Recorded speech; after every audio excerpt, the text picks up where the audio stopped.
They have told you that retirement marks the end of a journey, a final chapter closed, a summation of all that has been achieved. But this is a half-truth, a comforting illusion offered by a culture that fears what it cannot see. Retirement, in its deeper sense, is not an end at all. It is a crossing, a transition more profound than the shift from youth to adulthood, more potent than the first taste of independence. It is the slow unbinding of one's outer persona and the invitation, often unwelcome, to step into the realm of the inner world where a new identity seeks to be born. Throughout our lives we wear masks. We call them professions, titles, roles: teacher, engineer, nurse, merchant. These masks serve us well. They help us navigate the structured world, grant us recognition, purpose, rhythm. We believe them to be who we are. We say, "I am a doctor," not "I practice medicine." And slowly over years we come to identify so completely with the mask that we forget there is a face beneath it. Then comes retirement. The world no longer calls us by the name of our mask. The routines dissolve, the phone stops ringing, the inbox empties, and we find ourselves in a strange stillness, unfamiliar, almost threatening. This is not failure. This is the stirring of something ancient. The soul, long waiting in the shadows of productivity, begins to stir. Without the daily performance, we are forced to meet ourselves. This meeting is not always gentle. The new identity that seeks to emerge does not arrive fully formed. It rises from the depths, images from forgotten dreams, questions once silenced by the necessity of work, longings never acted upon. It is not a becoming in the eyes of society, but in the secret terrain of the psyche. The ego, so long reinforced by external validation, begins to loosen its grip. What emerges is not weakness, but potential. You must understand, identity is not static. It is not something we possess once and for all. It evolves, unfolds, transforms, particularly in the second half of life, when the call is not to conquer the world, but to integrate the self. Retirement then is not an escape from responsibility, but a shift into a deeper responsibility, to know who you are when no one is watching, when no one is asking anything of you, when all that remains is your being. To accept this transition is to begin the descent into one's own myth. To resist it is to grow bitter, restless, empty. The world may no longer need your function, but your soul needs your attention. The new identity is not found through activity alone, but through reflection, through allowing space for silence, for memory, for imagination. This is the time not to do, but to become. So let the outer structures fall away. Let the image you once protected dissolve. You are not vanishing, you are being summoned to yourself. You have been told to save, to invest wisely, to prepare for the day when your labor ceases and your time at last becomes your own. Retirement, they say, is a goal measured in accumulated wealth. In portfolios, the comforting language of numbers, they urge you to be financially ready, to build your fortress against uncertainty. And this, to some extent, is necessary. But let us ask, who has spoken of readiness of the soul? Who has warned that it is not the body alone that grows old, but the psyche that seeks meaning, hungers for wholeness, and resists abandonment? In this culture, we have made a god of the external. We worship efficiency, productivity, the illusion of control. We are trained to measure life by tangible gains. Yet in our obsession with security, We have neglected a deeper dimension of the human journey. We have forgotten that the human being is not a machine to be wound up and then wound down. The psyche is not content with a ledger balanced or a mortgage paid. It does not rest because your financial advisor tells you it is safe to do so. It rests only when it has found its place in the great pattern of existence. And so, many who retire find themselves unmoored. The bank accounts are full, but the heart is empty. The calendar is open, but the inner life is silent, estranged. This is not failure. This is the natural consequence of a life lived outwardly, with little guidance inward. No one taught us that we must prepare for the death of our old identity. No one told us that to retire from one's work is to enter a sacred passage, a symbolic death that demands grieving, reflection, and rebirth. We are not taught how to grow old. We are taught how not to die. And in this we are betrayed. For the second half of life demands a wisdom that the first half cannot offer. It is not about ambition, but integration. Not about striving, but about listening. Listening to the parts of ourselves we abandoned along the way. The artist we silenced, the questions we postponed, the inner child we neglected in our rush to become useful. So ask yourself, when the work ends, who will you be? When the world no longer mirrors your worth in salary or status, where will you turn for meaning? Retirement is not merely a change of pace, it is an invitation to encounter your unlived life. But if you have not prepared, not emotionally, not spiritually, this invitation will feel like exile. What is needed is not more strategy, but more soul. Not more planning, but more presence. The inner life must be tended to with the same care we give to financial plans. For the deepest poverty is not the absence of money, it is the absence of self.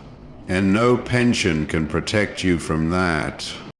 When the structure of work falls away, something ancient stirs within. The daily rituals that once gave us shape, the commute, the deadlines, the meetings, these were not merely obligations, they were masks, containers, forms that held back the tide of the unconscious. They told us who we were, they shielded us from a deeper confrontation. But in retirement, the scaffolding collapses, the clock loosens its grip, and the ego, once held upright by routine, begins to sway. And so begins the silent return of what was left behind. Without the framework of our occupations, the psyche begins to reveal its hidden landscape. No longer distracted by the demands of productivity, we find ourselves face to face with the contents of our own unconscious. Memories half forgotten, desires never realized, regrets unspoken, wounds unattended. The unconscious is not a place of darkness in the moral sense. It is simply the part of ourselves that has been left out of the story we have told the world. In youth and midlife, we push aside what does not serve our ambition. We bury the irrational, the vulnerable, the spiritual. We silence the voice that questions the path we walk. But these elements do not disappear, they go underground. And when the outer world no longer occupies our full attention, they rise.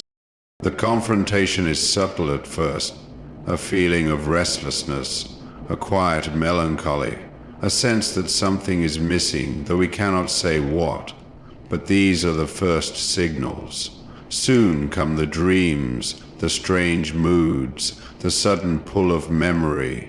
We might find ourselves wondering about choices made long ago. We might feel a yearning we cannot name, or an old grief rising unbidden. This is not decline. This is the return of the soul. To meet these aspects of ourselves requires courage, not the courage to act in the world, but the courage to descend into it. For what rises from the unconscious is not always pleasant. It includes our shadow, the parts of ourselves we deny or repress, the anger we never expressed, the selfishness we refuse to acknowledge, the tenderness we labeled weakness. These now demand recognition. If we resist, we grow bitter, rigid, anxious. We search for distractions, for something to fill the void the structure once filled. But if we accept the task, if we dare to listen, then retirement becomes something sacred. Not an escape from work, but an initiation into wholeness. The unresolved aspects of the self are not threats. They are invitations to integrate, to make peace, to become real. So let us not fear the absence of structure. Let us not flee into busyness or numbness. Let us instead sit quietly in that space where the noise has fallen away. There, in that silence, the forgotten self awaits, not to punish us, but to complete us. When the rhythm of work ceases, so too does the daily reaffirmation of our identity. We no longer rise to meet tasks that define us, nor are we called upon to inhabit the role through which the world once knew us. The office no longer expects us, the tools of our trade lie dormant, and the nameplate that once carried weight now gathers dust. In the silence that follows, many feel what cannot be spoken easily, a subtle disorientation, a kind of psychic vertigo, for the absence of purpose is not mere boredom. It is an unraveling of the very story we have long told ourselves about who we are. Purpose, in its true form, is not only about what we do, it is about how we place ourselves within the cosmos. It is the thread that weaves the self into the greater tapestry of life. In work, we often find this thread not because labor itself is sacred, but because it gives us position, meaning, and movement. When this movement stops, the thread slackens, the pattern is broken, and in that break, confusion sets in. For decades, our identity may have grown entangled with usefulness. We said, "I am needed," and in this we found worth. Retirement then is not just a change in schedule, it is an existential rupture. Without the structure and affirmation that came from being productive, being relevant, we may look into the mirror and see a stranger. Not because we have lost ourselves, but because we are now confronted with the task of discovering who we truly are beyond utility. This moment is both dangerous and sacred. If met with fear, it can lead to despair. A person who no longer sees a reason to rise each morning drifts towards psychic fragmentation. The mind, accustomed to outer focus, turns inward without guidance, and there it may flounder. Doubts creep in. What was it all for? Who am I now? What use is time if it has no direction? In the absence of a clear answer, many fill the void with distraction, travel, entertainment, consumption. These serve for a time, but the deeper questions do not vanish. They merely wait, patient and persistent. The soul longs not for activity, but for meaning. It craves not motion, but direction. It does not ask what we do, but why we are. This is why the loss of purpose must be met not with panic, but with inquiry. We are being called not to vanish, but to reimagine, to shift from doing to being, from achieving to understanding. The purpose we once found in outer work must now be sought in inner life, in reflection, in mentorship, in creativity, in presence. There is a task yet before us, one no less vital than any career, to become whole, to reconcile with the self we left waiting while we served the world. This is the quiet work of the soul, and it begins where the old story ends. In the stillness that follows retirement, something ancient begins to stir, no longer anesthetized by the rush of deadlines or the clamor of obligation. We begin to hear other voices, faint at first, but insistent. These are not new, they are old voices, long buried beneath the noise of duty and the demands of survival. They are the whispers of dreams deferred, of roads not taken, of passions sacrificed on the altar of responsibility. And alongside them the shadows emerge, forgotten fears, unhealed wounds, the truths we could not bear to face, while life moved too fast to allow them space. This is the moment of reckoning. Retirement is not merely the cessation of labor, it is the release of pressure, the loosening of the grip the world has had on our attention. And into this loosened space rush the contents of the soul, those aspects of ourselves that were pushed into exile in order to preserve the life we were building. The artist who once sketched in notebooks now buried in drawers. The poet silenced by practicality.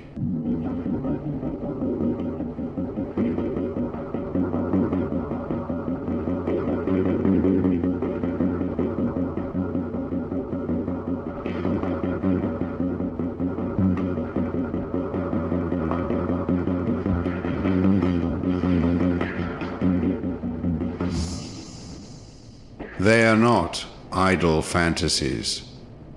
They are fragments of the self, parts of us that refuse to die, even when they do not.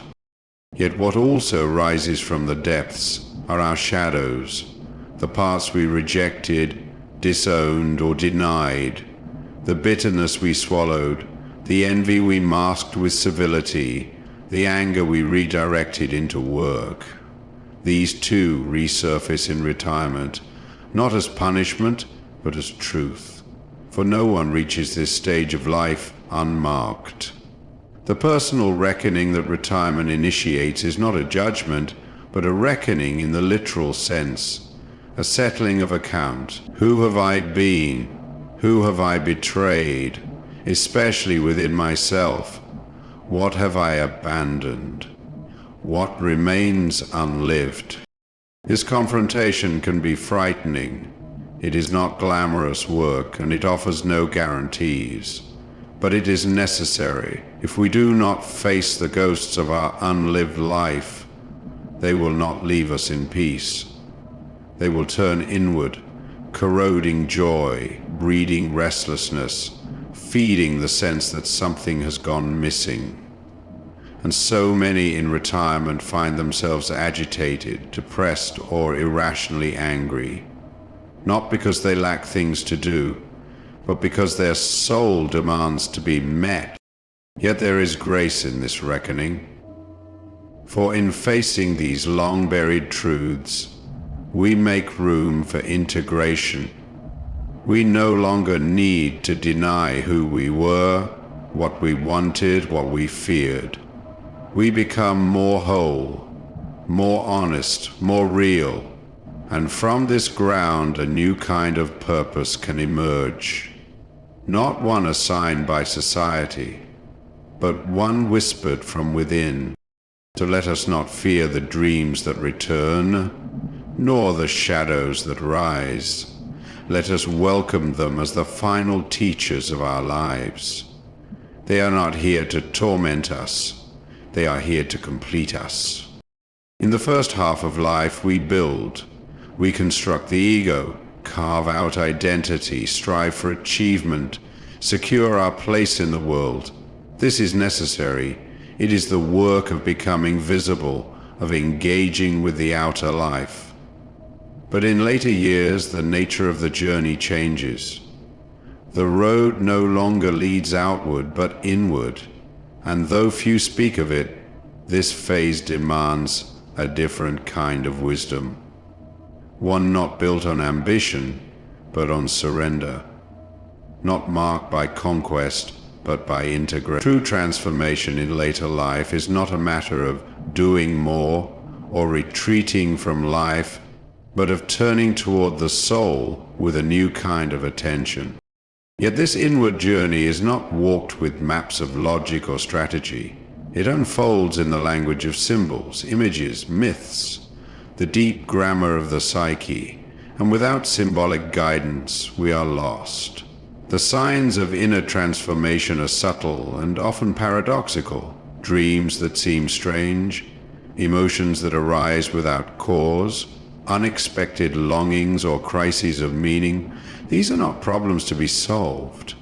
They are messages from a deeper place, calling us to listen, to reflect, to reorient.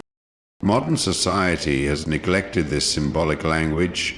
It celebrates youth, speed, and clarity, but has little patience for mystery. As a result, many enter retirement without the tools to decipher their own inner life. They mistake the call to transformation for depression or confusion or weakness. But this is not weakness. It is the emergence of a new season, one that requires a symbolic framework to interpret and navigate. In traditional cultures, the elders were the ones who understood this terrain. They had rites, myths, and images that made sense of the descent into the soul. They knew that without symbolic containers, transformation becomes chaos. Inner exploration is not self-indulgence, it is soul work. It is a movement from surface to depth, from persona to essence. It demands solitude, silence, and the courage to face one's own contradictions. We must look not only at what we have done, but at what we have not done. Not only who we are, but who we might still become. This requires imagination, the ability to see our life as a story, and to ask, what archetype am I now being asked to embody? The warrior retires, yes, but who emerges next? The sage, the healer, the mystic. Symbols help us cross this threshold. A tree with roots grown deeper, a labyrinth with a hidden center, a vessel shaped to hold fire. These are not merely metaphors. They are living expressions of our inner process. To explore them is to be guided not by external goals, but by inner necessity. So if you find yourself in this later chapter, drifting without direction, do not seek another goal to chase. Seek instead the image that speaks to your soul. Follow it, not with haste, but with reverence. For the truest journey begins not at the start of life, but when life turns inward and the soul finally has its say. When the final office light goes dim and the title is set down like an old coat, many believe the story is nearing its end. After all, the world has long trained us to equate worth with function, identity with profession, meaning with motion. But this is an illusion, one crafted by the ego in service of survival. For while the structure of work dissolves and the scaffolding of the self begins to fall away, the soul does not sleep, it does not retire. It continues quietly and insistently to seek meaning. It presses forward, not outward, but inward, toward wholeness. The ego is built through our engagements with the world. It finds strength in achievement, in recognition, in stability. These are not to be condemned. They are part of the necessary architecture of life's first chapters. But they are not the whole. Beneath the ego lives the soul, and its language is not one of success or failure, but of symbol, dream, depth. The soul does not ask, "What did you accomplish?" It asks, "What did you become?" And this question grows louder when the roles fall silent. Retirement exposes this quiet hunger. When the meetings cease and the accolades are no longer given, a space opens. For some, this space is frightening. It feels like emptiness, a void where once there was structure. But look more closely. That emptiness is not absence, it is potential. It is the fertile ground in which the soul begins to speak, now that it is no longer drowned out by the noise of duty. The soul's search for wholeness is relentless. It will not be satisfied with leisure alone. It will not be fed by distraction or busyness masquerading as purpose. It seeks coherence, an inner unity where all the parts of the self, even those long exiled, are welcomed home. The unloved child, the silenced artist, the fearful dreamer, the forgotten mystic, all come knocking. They do not seek revenge, they seek inclusion. And so the task now is not to replace one identity with another, not to rush to fill the days with arbitrary goals, but to listen, to sense what is rising from within, to trace the outlines of meaning not yet fully formed. This is the sacred work of later life, to reconcile what has been lived with what remains unlived, to gather the scattered pieces and place them, at last, into a greater whole. One must be gentle in this process. The soul moves slowly. It resists force. It reveals itself not through will, but through openness, in images, in synchronicities, in quiet revelations. To follow it requires patience, trust, and a willingness to dwell in uncertainty. But this path is not barren. It is rich with presence, and it leads toward a kind of fulfillment the ego never could deliver. The feeling of having lived in alignment with something timeless and true. So let the ego rest. It has served its purpose. Now the soul speaks, and it will not be silenced. And so we arrive not at an end, but at a threshold. What we call retirement is not a conclusion. It is an invitation, an opening into a deeper, quieter, and more essential stage of life, no longer defined by titles, roles, or productivity. We are brought face to face with the questions that linger when the noise subsides. Who am I beneath the persona? What remains unlived within me? What must I now become? This is not a descent into irrelevance, but a return to the soul's terrain. Here, in the stillness that follows achievement, we are summoned to wholeness, not perfection, but integration, to gather the fragments of our lives, to confront our shadows, to honor our forgotten dreams, and to listen for the voice that has always whispered beneath the clamor of the world. True aging is not decay, it is distillation, a refining of the self into its most authentic essence. But it does not happen automatically. It asks that we turn inward with reverence, curiosity, and courage. It asks that we no longer flee from ourselves, but meet what we find there with compassion and presence. You were never meant to vanish into retirement. You were meant to emerge from it, transformed.